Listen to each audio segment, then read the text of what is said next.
Buenas tardes, mi nombre es Kevin Daniel Hernández González del grupo 603 y le hablaré sobre las políticas económicas, como también analizaré y reflexionaré sus consecuencias de las decisiones de gobierno y su impacto.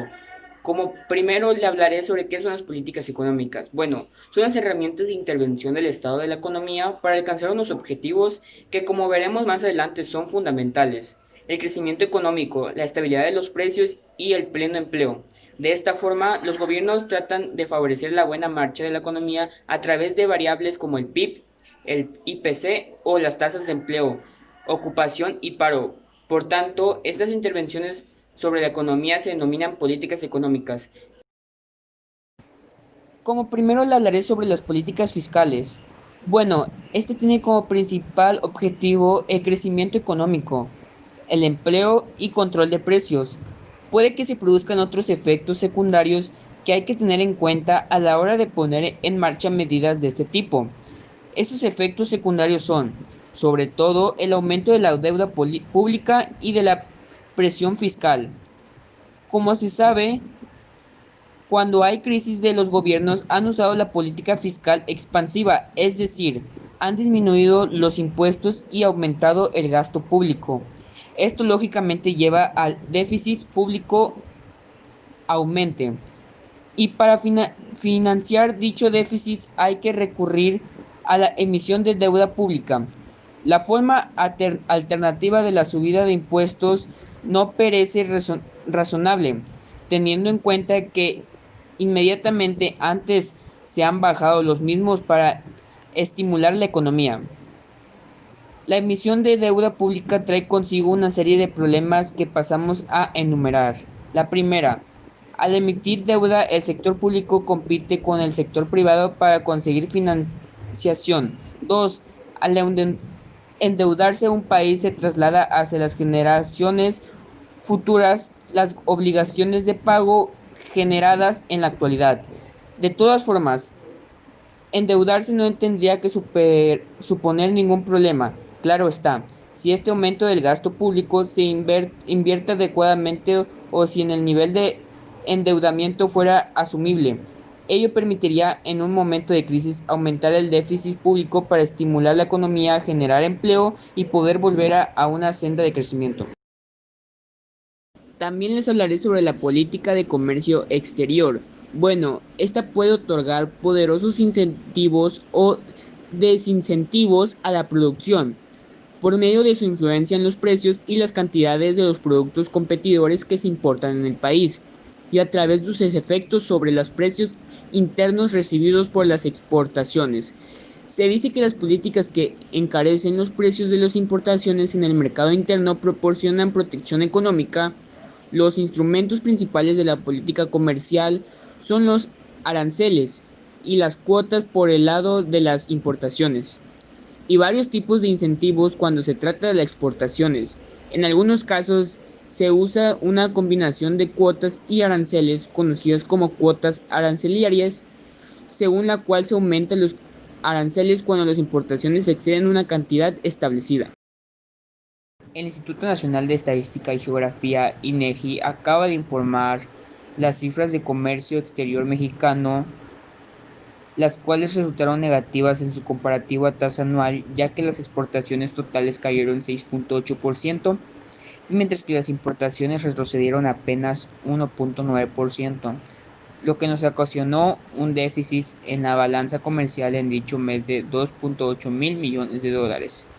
Con estos datos tenemos que en el periodo de enero agosto de este año, las exportaciones totales de México muestran una caída de 2.8%, mientras que las importaciones solo han retrocedido 0.2%, lo que se traduce en un déficit acumulado en la balanza comercial de 9.119 millones, monto 264% superior al desequilibrio observado en las mismas 8 meses de 2014.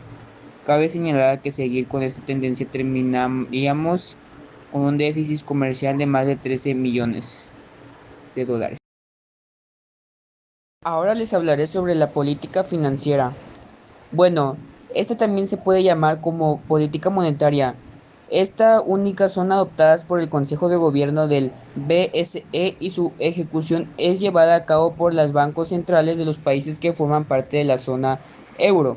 Básicamente, las decisiones de política monetaria versan sobre dos cuestiones fundamentales: la cantidad de dinero en circulación y el precio del dinero, dando lugar a políticas monetarias expansivas o restrictivas.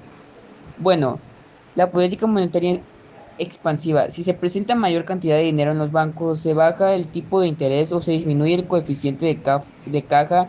El efecto inmediato es un aumento de la oferta monetaria, es decir, de la cantidad de dinero en circulación. Como consecuencia, al haber disponibilidad de abundante dinero barato prestado a las familias, bajan los tipos de intereses y a su vez aumenta la renta disponible de las familias para consumir y de las empresas para invertir. Por tanto, los agentes económicos están dispuestos a pagar más por los bienes y los servicios que son objetos de consumo o de inversión, y en consecuencia aumenta el volumen de demanda agregada y suben las producciones y el empleo. La importancia de un sistema financiero y la función de los bancos para la prosperidad de los países ha sido aceptada desde hace tiempo en el análisis económico. Resultan fundamentales para la evolución general de una economía, siendo su misión realizar una eficaz asignación de los recursos económicos, lograr tanto la estabilidad monetaria como financiera y proporcionar una seguridad máxima en los sistemas de pago. Los bancos desempeñan un papel central dentro de las instituciones que conforman el sistema financiero. Por ello, su alta participación e influencia en las actividades económicas de los países. Los bancos cumplen una función muy específica en la economía de libre mercado, como es actuar de intermediarios financieros entre ofertas y demanda de fondos. Por un lado, tiene que la capacidad de estimular y recibir el ahorro de una sociedad, y por otro, distribuirlo entre los agentes económicos que lo necesitan para llevar a cabo sus actividades de consumo e inversión. La banca central y su papel. Con el puro objetivo de mantener las condiciones legales y operativas para el funcionamiento del sistema financiero, otros más radicales, siguiendo a Hayek 1976, han pugnado por su completa abolición por un sistema de banco libre, pues consideran que el gobierno no debe interferir ni en la política monetaria ni en la supervisión de los bancos, y mucho menos debe actuar como prestamista de última instancia. Se centra en discutir la estrecha relación del Banco Central con el poder público, ya que éste termina actuando como banquero y agente financiero del gobierno y convirtiéndose en fuente permanente de recursos para el financiamiento de los déficits públicos.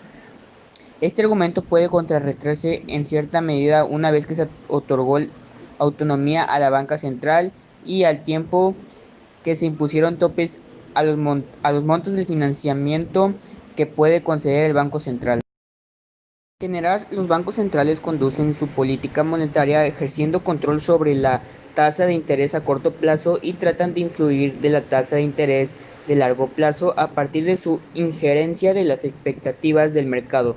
Por otro lado, a través de la difusión de sus objetivos a largo plazo, de sus estimaciones sobre la actividad económica y de sus provisiones acerca de la tasa de interés, se intenta modificar la conducta futura de los agentes económicos. Asimismo, mediante operaciones del mercado abierto como la compra-venta de divisas, la banca central puede ser capaz de afectar la paridad cambiaria.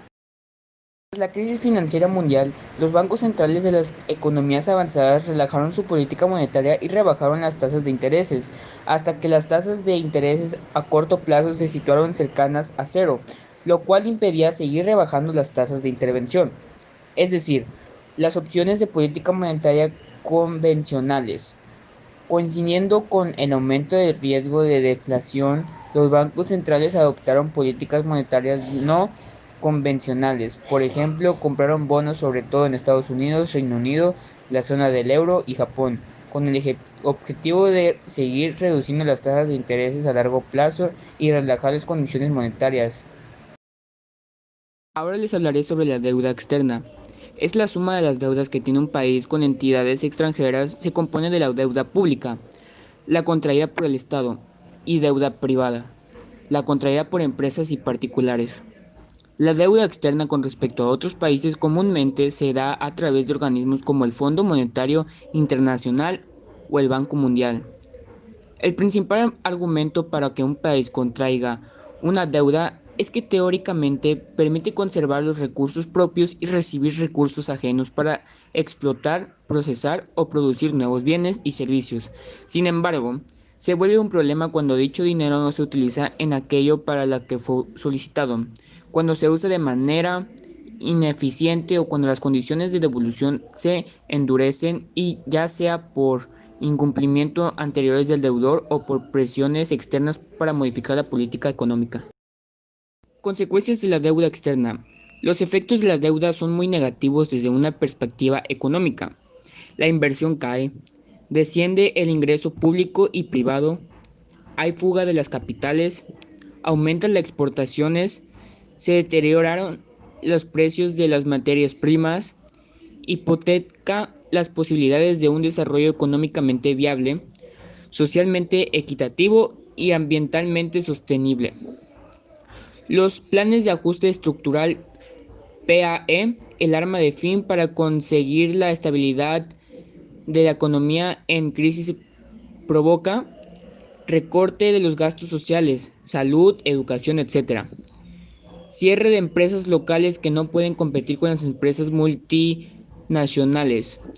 Reducción de plantillas con despidos y desempleo, reducción de salarios. El aumento de las exportaciones a costa del medio ambiente para pagar la deuda. Inversiones muy limitadas que apenas ayudan al crecimiento de un empleo siempre precario. Supone la reducción de más impuestos y modernizar la forma de reducción, ampliando la base tributaria. La deuda externa no la paga el gobierno, como creen muchos ingenuamente. El gobierno es el agente que remite esos fondos hacia los acreedores internacionales, pero en realidad la deuda la paga el pueblo.